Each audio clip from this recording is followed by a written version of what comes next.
Hello everyone, 11th standard, subject commerce, unit 2, chapter 5, topic meaning and definition of partnership. In our previous video, we had discussed about Hindu undivided family, adanudaiya intro and meaning and characteristics. So இத பத்தி நம்ம போன வீடியோல நம்ம பார்த்தோம், and now we are going to discuss about meaning and definition of partnership. So கூட்டாண்மையினுடைய பொருள் மற்றும் வரைவிலக்கணம் இத பத்தி நம்ம இந்த வீடியோல பிரீஃபா பார்க்க போறோம். So see here students, meaning and definition of partnership. So அதோட introduction பாருங்க. So partnership form of organization is an existence of the sole proprietorship. என்ன சொல்றாங்க? So இந்த partnership அப்படி சொன்னா என்னது? கூட்டாண்மை அப்படி சொல்லுவோம். சரியா? So கூட்டாண்மை அப்படிங்கிறது என்னது?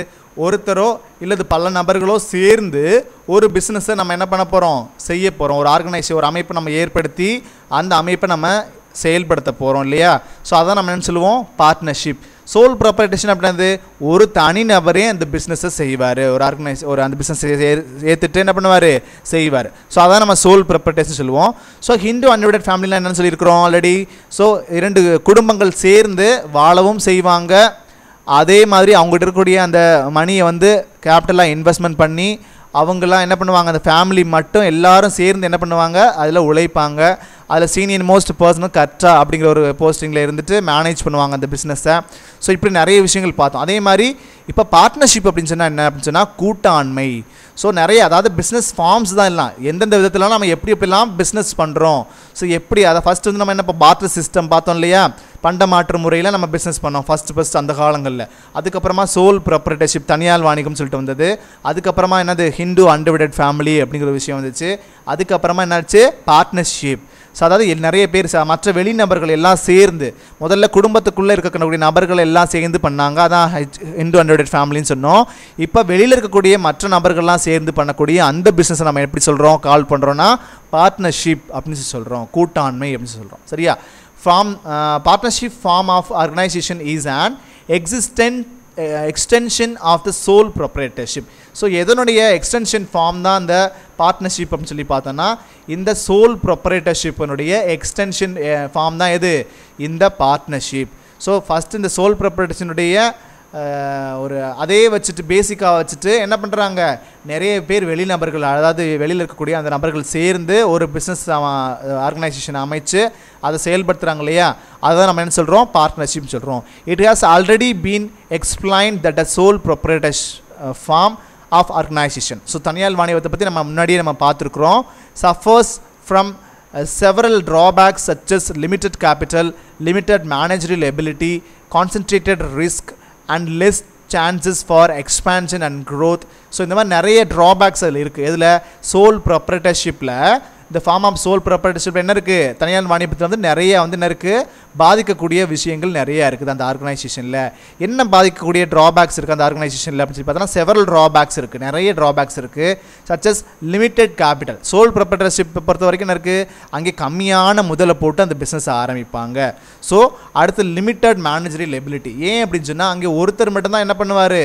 அந்த பிஸ்னஸை ஸ்டார்ட் பண்ணி ரன் பண்ணுவார். அப்போது அங்கே மேலாண்மை செய்கிறது அப்படிங்கிறது அந்த ஒரு எபிலிட்டி வந்து என்ன இருக்கும்? ரொம்ப லிமிட்டடாக தான் இருக்கும். ஸோ அவருக்கு என்ன நாலேஜ் இருக்கோ அதை வச்சு தான் என்ன பண்ணுவார்? மேனேஜ்மெண்ட் பண்ணுவார்.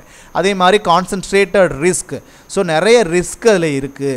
ஸோ இந்த மாதிரி நிறைய பேர் சேர்ந்து பிஸ்னஸ் பண்ணும்போது அவங்களுடைய வியூஸ் அண்ட் தாட்ஸ் என்ன பண்ணுவாங்க? ஷேர் பண்ணுவாங்க. ஸோ அதில் பெஸ்ட்டாக நம்ம என்ன பண்ண முடியும்? எந்த விதமான டெசிஷனையும் எடுக்க முடியும் இல்லையா? ஸோ இப்போ இந்த சோல் ப்ராப்பர்ட்டர்ஷிப்பை பொறுத்த வரைக்கும் தனியாக அவங்களே வந்து என்ன பண்ணுறாங்க? ஒரு டெசிஷன் எடுக்கிறாங்க. ஸோ அது வந்து அவங்களுக்கு சாதகமாகவும் இருக்கலாம், பாதகமாகவும் இருக்கலாம். எதுக்கு? அந்த பர்டிகுலர் பிஸ்னஸுக்கு இல்லையா? ஸோ இப்போ இந்த பார்ட்னர்ஷிப்பில் பொறுத்த வரைக்கும் நிறைய என்ன இருக்குது? நமக்கு நிறைய சாதகங்களும் இருக்குது, பாதகங்களும் இருக்குது. அதை ஃபர்தர் அப்புறமா பார்க்கலாம். So and less chances for expansion and growth. அதே மாதிரி இந்த சோல் ப்ராப்பர்ட்டர்ஷிப்பில் அந்த பிஸ்னஸை வந்து பேரளவில் பெரிய நிறுவனமாக மாற்றுறதுக்கோ அல்லது வளர்ச்சியை செய்கிறதோ அப்படிங்கிறது என்னது? ரொம்ப ரொம்ப கம்மி. ஏன் அப்படின்னு சொன்னால் அங்கே சோல் ப்ராப்பர்ட்டினா என்னது? ஒரே ஒரு நபர் தான் அந்த பிஸ்னஸ் எடுத்து நடத்துவார். அப்போது நிறைய முதல் போட்டு பேரளவில் அந்த பிஸ்னஸ் என்ன பண்ண முடியாது, எக்ஸ்பான்ஷன் பண்ண முடியாது, விரிவாக்கமாக செய்ய முடியாது, அந்த பிஸ்னஸை வளரவும் செய்ய முடியாது. ஸோ இது ஒரு ட்ராபேக்ஸாக இருக்குது. சரியா? அதே மாதிரி with the result of sole trader is compelled to seek the cooperation of others so that he can meet the changing situations effectively. Generally, when a sole trader finds it difficult to handle the problem of growth and expansion. So என்ன பண்றாங்க, பேசிக்கா என்ன பண்றாங்க, இந்த மாதிரி soul proprietorship வந்து அந்த மாறக்கூடிய சூழ்நிலைக்கு தகுந்த மாதிரி அவங்களால என்ன பண்ண முடியாது, எந்த விதமான சேஞ்சிங் ஆக்டிவிட்டியும் நம்மளால் எடுக்க முடியாது. ஸோ கோஆப்ரேஷன் அங்கே எதுவுமே இல்லை. ஏன்னா அவங்க ஒருத்தர் மட்டும்தான் என்ன பண்ணுவாங்க, அந்த பிஸ்னஸ் எடுத்து நடத்துகிறாங்கிற போது அவங்களால என்ன பண்ண முடியாது, அந்த மாறக்கூடிய சூழலுக்கு தகுந்த மாதிரி அவங்களோட பிஸ்னஸை வந்து என்ன பண்ண முடியாது, எடுத்துகிட்டு போக முடியாது, கொண்டு நடத்த முடியாது அப்படிங்கிறது ஒரு உண்மையாக இருக்குது. ஸோ அதே மாதிரி generally when a sole trader finds difficult to handle, என்ன பண்ணுறாங்க, difficult to handle என்னது, அந்த பார்ட்னர் சோல் ப்ரொப்ரைட்டர்ஷிப்பை வந்து என்ன பண்ண முடியாது, நடத்துறதுங்கிறது ரொம்ப கஷ்டம். ஸோ ஏன்னா ஒரே நம்பர் வந்து கேபிட்டலை இன்வெஸ்ட்மெண்ட் பண்ணுறாது, இன்வெஸ்ட்மெண்ட் பண்ணி லாபம் வந்துட்டா ஓகே, அதுவே லாஸ் ஏற்பட்டுருச்சுன்னா அவங்களுக்கு என்ன இருக்குது, ஒருத்தர் மட்டுமே தான் அந்த லாஸை ஏற்றுக்கணும் இல்லையா. ஸோ அப்படி ஒரு பெரிய ட்ராபேக் இருக்குது அதில். ஸோ அதே மாதிரி ப்ராப்ளம்ஸ் ஆஃப் க்ரோத், அந்த பிஸ்னஸை வந்து வளர வைக்கிறதாகட்டும் அல்லது பேரளவில் அந்த பெரிய நிறுவனமாக மாற்றுறதுலையாகட்டும் நிறைய ட்ராபேக்ஸ் இருக்குது அப்படின்னு சொல்கிறாங்க. He takes a partner. So அதில் வந்து என்ன இருக்குது, ஒரு பங்குதாரராக என்ன பண்ணுறாங்க எடுத்துக்க, thus it represents a next stage. So அப்போ என்ன வேணும், பார்ட்னர் அப்படிங்கிறவங்க வேணும். ஏன்னா தனியாக ஒரு பிஸ்னஸை பண்ணணும் அப்படின்னு சொன்னால் நிறைய அதில் ட்ராபேக்ஸ் இருக்குங்கிறத நம்ம சொல்லிட்டோம், செவரல் ட்ராபேக்ஸ்னு சொல்லிட்டோம். அதே மாதிரி இந்த மாதிரி பார்ட்னர் அப்படிங்கிற ஒரு விஷயங்களை நம்ம எடுக்க ஆரம்பிச்சிட்டோம், கூட்டாண்மை அப்படிங்கிற விஷயத்துக்கு நம்ம இன்வால்வ் ஆக ஆரம்பிச்சோம்னா thus it represents a next stage in the evolution of business organisation. So இந்த பிஸ்னஸில் இருக்கக்கூடிய அந்த பிஸ்னஸில் வந்து என்ன இருக்குது, பெரிய ஒரு எவல்யூஷன் என்னது, ஒரு புரட்சியை ஏற்படுத்தக்கூடிய ஒரு விஷயமாக மாறினது எது, இந்த பார்ட்னர்ஷிப் அப்படிங்கிற ஒரு விஷயம். கூட்டாளி அப்படிங்கிற ஒரு விஷயம் வந்து எப்போ வந்ததோ அது வந்து ஒரு புதுமையான ஒரு புரட்சியை ஏற்படுத்தக்கூடிய ஒரு விஷயமா இருந்தது. எதில், இந்த பிஸ்னஸ் ஆர்கனைசேஷன்ஸில். சரியா. ஸோ இது நெக்ஸ்ட் ஸ்டேஜாக ரொம்ப நெக்ஸ்ட்டு ஒரு புரட்சியாக மாறின ஒரு விஷயமா இருந்தது. The person who enter into partnership are individually called partners. So இதில் இந்த பார்ட்னர்ஷிப்புக்குள்ளே, இந்த கூட்டாண்மைக்குள்ளே என்ட்ரு ஆகக்கூடிய ஒவ்வொரு நபரையும் நம்ம எப்படி கால் பண்ணோம் இண்டிவிஜுவலாக அப்படின்னு சொல்லி பார்த்தோன்னா பார்ட்னர், கூட்டாளி அப்படின்னு சொல்லி கால் பண்ணோம். And collectively known as firms. So என்ன பண்ணால் நிறுவனம் அப்படின்னு சொல்லிட்டு நம்ம என்ன பண்ணோம், இருக்கக்கூடிய எல்லாம் மொத்தமாக நம்ம எப்படி கால் பண்ணோன்னா கூட்டாண்மை நிறுவனம். According to section 4 of the partnership act. So என்ன பண்ணுறாங்க, இது வந்து ஒன் வேர்டில் கேட்கறதுக்கு வாய்ப்பு இருக்குது, நோட் பண்ணி வச்சுக்கோங்க. ஸோ பார்ட்னர்ஷிப் ஆக்ட்னா 1932 தான் என்னது, கூட்டாண்மை சட்டம். சரியா. கூட்டாண்மை சட்டம் வந்து எப்போ கொண்டு வந்தாங்க அப்படின்னு சொன்னால் 1932 தான் என்ன பண்ணியிருக்கிறாங்க, கொண்டு வந்திருக்கிறாங்க. So partnership is the relation between person who have agreed to share the profits of the business carried on by all or any of them acting for all. என்ன பண்ணுறாங்க, இந்த கூட்டாண்மை நிறுவனம் வந்து எப்படி செயல்படுது அப்படின்னு சொல்லி பார்த்தோன்னா, ஒருத்தர், அதாவது அந்த நிறுவனத்தை வந்து இருக்கக்கூடிய கூட்டாளிகளில் யாரோ ஒருத்தர் என்ன பண்ணுறாங்க, அந்த பிஸ்னஸை ரன் பண்ணுறாங்க, அல்லது எல்லா கூட்டாளிகளும் சேர்ந்து அந்த பிஸ்னஸை என்ன பண்ணுறாங்க, ரன் பண்ணுறாங்க. ஸோ எல்லா கூட்டாளிகளுக்கும் சேர்ந்து ஒரு நபர் என்ன பண்ணுறாங்க, சார்ஜ் எடுத்துகிட்டு என்ன பண்ணுறாங்க, அந்த பிஸ்னஸை ரன் பண்ணுறதாகவும் இருக்கும். ஸோ எப்படி வேணாலும் அந்த பிஸ்னஸ் பண்ணலாம், எல்லாரும் சேர்ந்தோ அல்லது அந்த கூட்டாளிகளில் ஒரு நபரோ என்ன பண்ணுறாங்க, அந்த மற்ற கூட்டாளிகளுக்காக என்ன பண்ணுறாங்க, வேலைகளை செஞ்சோ அந்த பிஸ்னஸை வந்து ரன் பண்ணுற ஆக்டிவிட்டீஸை என்ன பண்ணுறாங்க, செய்கிறாங்க. ஸோ அதே மாதிரி அவங்களுக்குள்ளே இருக்கக்கூடிய அந்த அக்ரீடு ஷேர் ஆஃப் ப்ராஃபிட்ஸை வந்து என்ன பண்ணிக்கிறாங்க, அவங்களுக்குள்ளே பிரிச்சுக்கிறாங்க. ஸோ இதுக்கு பேர் தான் நம்ம என்ன சொல்கிறோம், பார்ட்னர்ஷிப்னு சொல்கிறோம். ஸோ கூட்டாண்மைன்னு சொல்கிறோம். ஸோ அடுத்து பாருங்கள், அடுத்து டெஃபினிஷன் ஆஃப் பார்ட்னர்ஷிப். ஸோ கூட்டாண்மை அதனுடைய இலக்கணம் என்னன்னு கொடுத்துருக்காங்க. அக்கார்டிங் டு ப்ரொஃபஸர் ஹேனே அப்படிங்கிறவங்க என்ன அப்படி இருக்கிறாங்க, இந்த கூட்டாண்மை அப்படிங்கிற ஒரு விஷயத்துக்கு டிஃபைன் பண்ணியிருக்கிறாங்க. த relations which exist between persons competent to make contracts who agree to carry on a lawful business in common with a view to private gain. அதாவது என்ன சொல்கிறாங்க, தனிப்பட்ட ஒரு லாபங்களுக்காக, இந்த ப்ரைவேட் கெயின் அப்படின்னு சொன்னால் என்ன சொல்லுவோம், தனிப்பட்ட ஒரு லாபங்களுக்காக என்ன பண்ணுறாங்க, ஒரு வியாபாரத்தை நடத்த ஒப்புக்கொள்ளக்கூடிய நபர்களிடையே நிலவும் உறவே கூட்டாண்மைன்னு சொல்கிறாங்க. சரியா. ஸோ இப்போ தனிப்பட்ட ஒரு லாபங்களுக்காக, ஸோ தனிப்பட்ட ஒரு லாபங்களுக்காக என்ன பண்ணுறாங்க அப்படின்னு சொல்லி பார்த்தோன்னா, ஒரு கூட்டாண்மை உறவை வந்து என்ன பண்ணுறாங்க, கான்ட்ராக்ட் வந்து ஏற்படுத்துகிறாங்க. ஸோ அது மட்டும் இல்லாமல் அவங்களுக்கு இடையில இருக்கக்கூடிய அந்த உறவு முறையை தான் நம்ம என்னன்னு சொல்லி சொல்கிறோம், கூட்டாண்மை. அதாவது relations which exist between person and competent. So இருக்காங்க இல்லையா. ஸோ அந்த யாரெல்லாம் கூட்டாளியாக சேர்ந்து அந்த பிஸ்னஸ் செய்கிறாங்களோ, ஸோ அவங்களுக்கு இடையில இருக்கக்கூடிய அந்த உறவு முறையை தான் நம்ம என்னென்னு சொல்லி சொல்கிறோம், கூட்டாண்மை அப்படின்னு சொல்லிடுறோம். இது எதுக்காக பண்ணுறோம்? அவங்களுக்குன்னு தனிப்பட்ட லாபம் ஏற்படணும், லாபத்தை வந்து நம்ம உண்டு பண்ணணும் அப்படிங்கிற ஒரு விஷயத்துக்காக தான் என்ன பண்ணுறாங்க, இந்த ஒரு இந்த ஒரு பிஸ்னஸுக்குள்ளே என்ட்ரு ஆகுறாங்க. சரியா? அப்படின்னு சொல்லி யார் சொல்கிறாங்க? இந்த பிஸ்னஸ் ஒரு டெஃபினேஷன் சொல்கிறாங்க, ப்ரொஃபஸர் ஹேனி அப்படிங்கிறது சொல்கிறாங்க. அடுத்து ஸ்ப்ரிகல் அப்படின்னு சொல்லிட்டு என்ன பண்ணுறாங்க, பேராசிரியர் ஸ்ப்ரிகல்ஸ் அப்படின்னு சொல்லிட்டு என்ன பண்ணுறாரு, அவர் பார்ட்னர்ஷிப் கொடுத்துருக்காரு. Partnership has 2 or more members. So பார்ட்னர்ஷிப்பில் என்ன பண்ணியிருப்பாங்க, 2 பேர் அல்லது அதற்கு மேற்பட்ட நபர்கள் என்ன பண்ணியிருப்பாங்க, இந்த பிஸ்னஸ் ஆர்கனைசேஷனில் கூட்டாண்மையில் இருப்பாங்க. Each of whom is responsible for the obligatory requirements of the partnership. Each of the partner may bind others. என்ன பண்ணுறாங்க, ஒவ்வொரு பார்ட்னருமே என்ன பண்ணுவாங்க அப்படின்னு சொன்னால், இருக்கக்கூடிய ஒவ்வொரு கூட்டாளியும் என்ன பண்ணுவாங்கன்னா மற்றவர்களை கட்டுப்படுத்தக்கூடிய நபர்களாக இருப்பாங்க. சரியா? ஸோ எல்லாருமே எந்த விதமான ஒரு விஷயம் ஏற்பட்டாலும், அந்த பிஸ்னஸில் ஏற்பட்டாலும் எல்லாருமே என்ன பண்ணுவாங்க, பொறுப்புடையவராகவும் கடமைப்பட்டவராகவும் இருப்பாங்க. Obligatory or responsible. So responsible என்னது, பொறுப்புடைய நபராகவும். ஒவ்வொரு each of whom is responsible என்ன பண்ணுறாங்க, each of the whom is என்னது, அவங்க வந்து பொறுப்புடனும், ஆப்ளிகேட்டரி என்னது, கடமையுடனும் இருப்பாங்க. யார்? அதில் இருக்கக்கூடிய ஒவ்வொரு பார்ட்னரும். சரியா? ஸோ அதே மாதிரி யாரை வந்து யாரை வந்து எப்படி கண்ட்ரோல் பண்ணுறாங்க, அதில் இருக்கக்கூடிய ஈச் ஆஃப் த பர்சன், ஒவ்வொரு நபருமே ஒவ்வொரு கூட்டாளியுமே எப்படிப்பட்டவங்களாக இருப்பாங்க, மற்றவங்களை கண்ட்ரோல் பண்ணக்கூடிய நபராக இருப்பாங்க. ஓகேவா?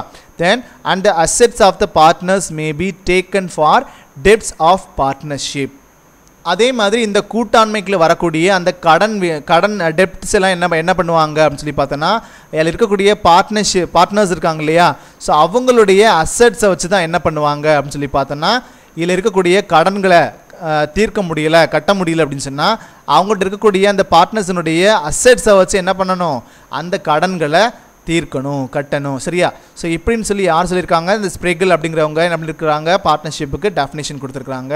ஸோ அடுத்து பாருங்கள், கேரக்டரிஸ்டிக்ஸ் ஆஃப் பார்ட்னர்ஷிப். ஸோ கூட்டாண்மையினுடைய இயல்புகள் என்னென்ன அப்படின்னு சொல்லி பார்க்கலாம். ஃபர்ஸ்ட் பாருங்கள், the main characteristics of partnership are given below. first point, contractual relationship. So contractual ரிலேஷன்ஷிப்னா என்னது, உடன்பாட்டு உறவு அப்படின்னு சொல்லி தமிழில் சொல்லுவோம். So partnership is the result of an agreement which may be oral or written. So partnership அப்படிங்கிறது, இந்த கூட்டாண்மை அப்படிங்கிற ஒரு விஷயம் ஸோ எப்படி வந்து நடக்குது அப்படின்னு சொல்லி பார்த்தோன்னா, the result of an agreement. So ஒரு அக்ரிமெண்ட் பேஸ் பண்ணி உடன்படிக்கையின் மூலமாக தான் என்ன பண்ணுறாங்க அப்படின்னு சொன்னால் இந்த பார்ட்னர்ஷிப் அப்படிங்கிற ஒரு பிஸ்னஸை செய்கிறாங்க. which may be oral or written. So அந்த அக்ரிமெண்ட் வந்து எப்படிப்பட்டதாக இருக்கும், ஓரலாகவும் இருக்கலாம், ரிட்டனாகவும் இருக்கலாம். சரியா? ஸோ எழுத்துப்பூர்வமாகவும் அல்லது வார்த்தைகள் மூலியமாகவும் என்ன பண்ணலாம், இருக்கலாம். Then consequently person not competent to contract, for example minor cannot form it. So என்ன பண்ண முடியாது, ஸோ மைனராக இருக்கும் பட்சத்தில் இப்போ இப்போ ஒரு 18 years பிலோவாக இருக்கிறாங்க ஒரு நபர் அப்படின்னு சொன்னால் அவங்க என்ன பண்ண முடியாது, அந்த கான்ட்ராக்டுக்குள்ளே, அதாவது பார்ட்னர்ஷிப் அப்படிங்கிற ஒரு விஷயத்துக்குள்ளே, அந்த அக்ரிமெண்ட்டுக்குள்ளே என்ன பண்ண முடியாது, என்டர் ஆக முடியாது. ஸோ அவங்க இந்த மாதிரியான பிஸ்னஸுக்குள்ளே என்ன பண்ண முடியாது, தலையிட முடியாது, அந்த பிஸ்னஸை ஃபார்ம் பண்ணி நடத்தவும் முடியாது. ஓகேவா? ஸோ இதான் அந்த கான்ட்ராக்சுவல் ரிலேஷன்ஷிப். ஸோ இந்த அக்ரிமெண்ட் பேசிஸில் இந்த பார்ட்னர்ஷிப் வந்து என்ன பண்ணிகிட்டு இருக்குது, ஓரலாகவும் ரிட்டனாகவும் அக்ரிமெண்ட் பேசிஸில் என்ன பண்ணுறாங்க, இந்த பிஸ்னஸை செய்கிறாங்க. ஓகேவா? Then plurality of person. ப்ளூரலிட்டிலாம் என்னது, பன்மைத்தன்மைன்னு சொல்லுவோம் இல்லையா. ஸோ இதில் வந்து சோல் ப்ரொப்ரைட்டர்ஷிப்லாம் நம்ம என்ன பண்ணுவோம், ஒரே ஆள் தான் அந்த பிஸ்னஸை செய்வாங்க இல்லையா. ஸோ இப்போ ப்ளூரலிட்டி ஆஃப் பர்சன் என்னது, இங்கே பொறுத்த வரைக்கும் இந்த பார்ட்னர்ஷிப்பில் வந்து என்ன பண்ணுறாங்க, அதே மாதிரி ஹிந்து அன்டிவைடட் ஃபேமிலியும் என்ன பண்ணாங்க, ஒரு குடும்பமாக இருந்து தான் பண்ணாங்க. பட் இங்கேயும் என்ன தான் இருக்குது அப்படின்னு சொன்னால், அந்த ப்ளூரலிட்டி அவங்க குடும்பத்துக்குள்ளேயே தான் அதில் இருக்கக்கூடிய மெம்பர் இருப்பாங்க HUFல. ஆனால் இங்கே இந்த பார்ட்னர்ஷிப்பில் என்ன பண்ணுவாங்க, வெளிநபர்கள் யார் வேணாலும் அதில் கூட்டாளியாக இருக்கலாம். சரியா? அதான் இதில் இருக்கக்கூடிய பார்ட்னர்ஷிப் அப்படிங்கிற விஷயத்தில் இருக்கக்கூடிய ஸ்பெஷாலிட்டி. ஓகேவா? தென் ப்ளூரலிட்டி ஆஃப் பர்சன் அப்படின்னா, since the partnership is the outcome of an agreement. So இந்த பார்ட்னர்ஷிப் அப்படிங்கிறது என்ன அப்படின்னு சொல்லி பார்த்தோன்னா, அவுட்கம்னா என்னது, வெளியிலேருந்து வரக்கூடிய எல்லாருமே என்ன பண்ணுவாங்க, இந்த அக்ரிமெண்ட்டில் சேர்த்து கொள்ளப்படுவாங்க, இந்த கூட்டாளியாக சேர்த்துக்கிறவாங்க. ஓகேவா? The minimum number of persons required to form a partnership is 2. So minimum number of member வந்து இந்த பார்ட்னர்ஷிப்பில் எவ்வளோ இருப்பாங்க அப்படின்னு சொல்லி பார்த்தோன்னா 2 persons. ஸோ இப்போ இந்த பார்ட்னர்ஷிப் ஃபார்மில் பாருங்கள், இது கண்டிப்பாக இது ஒன் வேர்டில் கேட்குறதுக்கு வாய்ப்பு இருக்குது ஸ்டூடெண்ட்ஸ், இதை நோட் பண்ணி வச்சுக்கோங்க. So minimum number of members வந்து இந்த பார்ட்னர்ஷிப்பில் வந்து எவ்வளோ பேர் இருக்கணும் அப்படின்னு சொன்னால் 2 மெம்பர்ஸ் இருக்கணும். மேக்ஸிமமாக எவ்வளோ இருக்கலாம் அப்படின்னு சொல்லி பார்த்தோன்னா 50 மெம்பர்ஸ் வரைக்கும் இருக்கலாம். சரியா? எதில்? இந்த கூட்டாண்மை நிறுவனத்தில். ஓகேவா? ஸோ அதான் சொல்லியிருக்க, இந்த லைக் ஃபார் எக்ஸாம்பிள் இந்த படம் கொடுத்துருக்காங்க பாருங்கள். ஸோ 2 மெம்பராவது மினிமமாக இருக்கணும். அப்படி இருந்தால் தான் நம்ம அது என்ன ஃபார்ம் சொல்லுவோம்? பார்ட்னர்ஷிப் ஃபார்ம் சொல்லுவோம். ஓகேவா? ஸோ அடுத்தது பாருங்கள், மேக்ஸிமமாக எவ்வளோ வரைக்கும் இருக்கலாம்? எவ்வளோ மெம்பர்ஸ் வரைக்கும் அதில் ஆடடாக இருக்கலாம்? 50 மெம்பர்ஸ் வரைக்கும் மேக்ஸிமமாக இருக்கலாம். ஓகேவா? ஸோ இது ஞாபகம் வச்சுக்கோங்க, மினிமம் டு மேக்ஸிமம் 50 மெம்பர்ஸ். இதில் இந்த பார்ட்னர்ஷிப் ஃபார்மில். ஓகேவா? அடுத்து தேர்ட் ஒன் பாருங்கள், existence of business. So existence of business அப்படின்னு சொல்லி சொன்னால் என்னது? வணிகத்தன்மை அப்படின்னு சொல்லி சொல்லுவோம். வணிகத்தன்மைன்னு சொல்லி சொல்கிறோம். த partnership agreement must be to carry on lawful business or profession. If there is no business, there can be no partnership. So என்ன பண்ணுறோம்? இப்போ இந்த பார்ட்னர்ஷிப் அப்படிங்கிறது இந்த அக்ரிமெண்ட் வந்து கண்டிப்பாக மஸ்ட் அப்படின்னு சொல்கிறோம். சரியா? ஸோ எதுக்காக? Some lawful business. ஸோ நம்ம என்ன பண்ணுறோம்? சட்டங்களோடு சேர்ந்து நம்ம என்ன பண்ணுறோம்? இந்த பிஸ்னஸை அல்லது தொழிலை நம்ம என்ன பண்ணுறோம்? செய்கிறோம் சட்டத்திற்கு உட்பட்டு. ஓகேவா?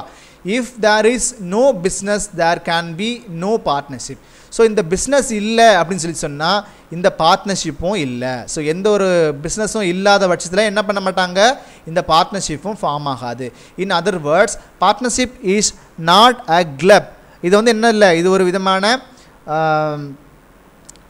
ஒரு குழுவோ, ஒரு கூட்டாண்மை, ஒரு குழுவோ அல்லது ஒரு தர்ம சிந்தனை உள்ள ஒரு தொண்டு நிறுவனமோ இல்லை அப்படின்னு சொல்கிறாங்க. Charitable association. So charitable association ஆனது ஒரு தர்மம் சார்ந்த ஒரு விஷயங்களை செய்யக்கூடிய ஒரு இடம் தான் இது இந்த சேரிட்டபிள் அசோசியேஷன் அப்படின்னு சொல்லுவோம். ஸோ தர்ம சிந்தனை உள்ள ஒரு தொண்டு நிறுவனமோ அல்லது ஒரு குழுவோ என்னதில்லை இந்த கூட்டாண்மை அப்படிங்கிற ஒரு விஷயம். ஸோ இந்த பார்ட்னர்ஷிப் ஃபார்ம் அப்படிங்கிறது இல்லை அப்படின்னு சொல்கிறாங்க. ஸோ இது வந்து எதுக்காக பண்ணுறாங்க? லாஃபுல் கெயின்காக. ஸோ அதுலேருந்து வரக்கூடிய லாபம் வந்து நம்ம என்ன பண்ணணும்? ஒவ்வொருத்தருக்கும் லாபம் அப்படிங்கிற ஒரு விஷயம், ப்ராஃபிட் அப்படிங்கிற ஒரு விஷயம் இம்பார்ட்டண்ட் அப்படிங்கிறதுக்காக தான் என்ன பண்ணுறாங்க? பல பேர் இணைந்து செய்யக்கூடிய ஒரு தொழிலாக, ஒரு பிஸ்னஸாக என்ன பண்ணுது? இந்த கூட்டாண்மை செயல்படுது. ஓகேவா? அடுத்ததாக ஷேரிங் ப்ராஃபிட்ஸ். ஸோ ஷேரிங் ப்ராஃபிட்ஸ்னால் என்னது? லாப பகிர்வு அப்படின்னு சொல்லுவோம். The business must be carried on with a view to earn profit and share it among all the partners. என்ன பண்ணுறாங்க? இந்த பிஸ்னஸ்லேருந்து, இந்த பார்ட்னர்ஷிப் பிஸ்னஸ்லேருந்து வரக்கூடிய அந்த ப்ராஃபிட் ஆகட்டும் அல்லது லாஸஸ் ஆகட்டும், இது எல்லாமே என்ன பண்ணுவாங்க அப்படின்னு சொல்லி பார்த்தோன்னா அதில் இருக்கக்கூடிய அந்த மெம்பர்ஸை என்ன பண்ணுவாங்க? அதில் பார்ட்னர்ஸ் இருக்கிறாங்க இல்லையா? ஸோ அந்த பார்ட்னர்ஸை என்ன பண்ணிப்பாங்க? அதுலேருந்து வரக்கூடிய ப்ராஃபிட்ஸ் ஆகட்டும், லாஸ் ஆகட்டும், எல்லாத்தையும் என்ன பண்ணிப்பாங்க? ஷேர் பண்ணிப்பாங்க. And agreement to undertake philanthropic activities does not constitute. So அதே மாதிரி philanthropic activitiesனால் என்னது? ஒரு மனிதநேயமுள்ள நடவடிக்கைகள். ஸோ மனிதநேயமுள்ள நடவடிக்கை தான் நம்ம என்னென்னு சொல்லுவோம்? philanthropic activities does not constitute partnership because profit motive is completely absent. So என்ன பண்ணியிருக்காங்க? இந்த ப்ராஃபிட் மோட்டிவ் அப்படிங்கிறது என்னது? ரொம்ப ரொம்ப முக்கியமான ஒரு விஷயமா இருக்குது. ஸோ அதனால் என்ன பண்ண மாட்டாங்க? இந்த மனிதநேயம் அப்படிங்கிற விஷயத்துக்குலாம் அங்கே என்ன இல்லை, இடம் இல்லை. does not constitute partnership because profit motive is completely absent அப்படின்னு சொல்கிறாங்க. அண்ட் அடுத்ததாக மியூச்சுவல் ஏஜென்சி அப்படின்னு சொல்கிறாங்க. ஸோ மியூச்சுவல் ஏஜென்சி அப்படின்னு சொல்லி சொன்னது பரஸ்பர முகமை. ஸோ பரஸ்பர முகமை அப்படின்னு சொன்னா in fact mutual agency is the essence of partnership என்ன சொல்கிறாங்க? ஸோ மியூச்சுவல் ஏஜென்சி அப்படிங்கிறது மூலிமா பார்ட்னர்ஷிப் அப்படிங்கிறது என்ன பண்ணுறாங்க? ஒரு ஏஜென்சி மாதிரி செயல்படுறாங்க. Since the business is to be carried on by all. So என்ன பண்ணுறாங்க? இந்த பிஸ்னஸ் என்ன எதுக்காக செயல்படுது அப்படின்னு சொல்லி எதுக்காக செயல்படுறாங்கன்னா நிறைய மற்ற நபர்கள் எல்லாருக்காகவும், சரியா, அதில் இருக்கக்கூடிய கூட்டாளிகள் எல்லாருக்காகவும் என்ன பண்ணுறாங்க? இதை செய்கிறாங்க. Any of them acting for all. அதே மாதிரி எல்லாரும் சேர்ந்தோ அல்லது அதில் இருக்கக்கூடிய யாரோ ஒருத்தரோ என்ன பண்ணுறாங்க? எல்லாருக்காகவும் என்ன பண்ணுறாங்க? ஒரு செயல்படக்கூடிய ஒரு நபராக இருப்பாங்க. அந்த பிஸ்னஸை எடுத்து நடத்தக்கூடிய ஒரு நபராக இருப்பாங்க. So each partner acts simultaneously as a principal. So ஒவ்வொரு பார்ட்னருமே ஆனாலும் யாரோ ஒருத்தரும் கூட என்ன பண்ணலாம்? அந்த பிஸ்னஸை எடுத்து நடத்தலாம் அல்லது எல்லாரும் சேர்ந்தும் கூட என்ன பண்ணலாம்? அந்த பிஸ்னஸை நடத்தலாம். பட் அதில் இருக்கக்கூடிய ஒவ்வொரு பார்ட்னருமே எப்படி ஆக்ட் பண்ணுறாங்க அப்படின்னு பார்த்தோன்னா simultaneously as a principal. So அதில் இருக்கக்கூடிய ஒரு முதல்வர் மாதிரி. ஸோ ஒவ்வொருத்தருமே யார் தான் அதில் இருக்கக்கூடிய ஒரு முதல்வர் மாதிரி செயல்படுறாங்க. அண்ட் ஏஜென்ட் ஒரு முகவர் மாதிரியும் செயல்படுறாங்க. So to the outsiders he is a principal. So while to the other partners he is an agent. அதே மாதிரி வெளியிலேருந்து வரக்கூடிய ஒரு யார் வேணாலும் கூட என்ன பண்ணலாம், அதில் இருக்க முதல்வராகவும் அல்லது முகவராகவும் என்ன பண்ணலாம், இந்த பார்ட்னர்ஷிப் ஃபார்முக்குள்ளே என்ட்ரு ஆகலாம். சரியா?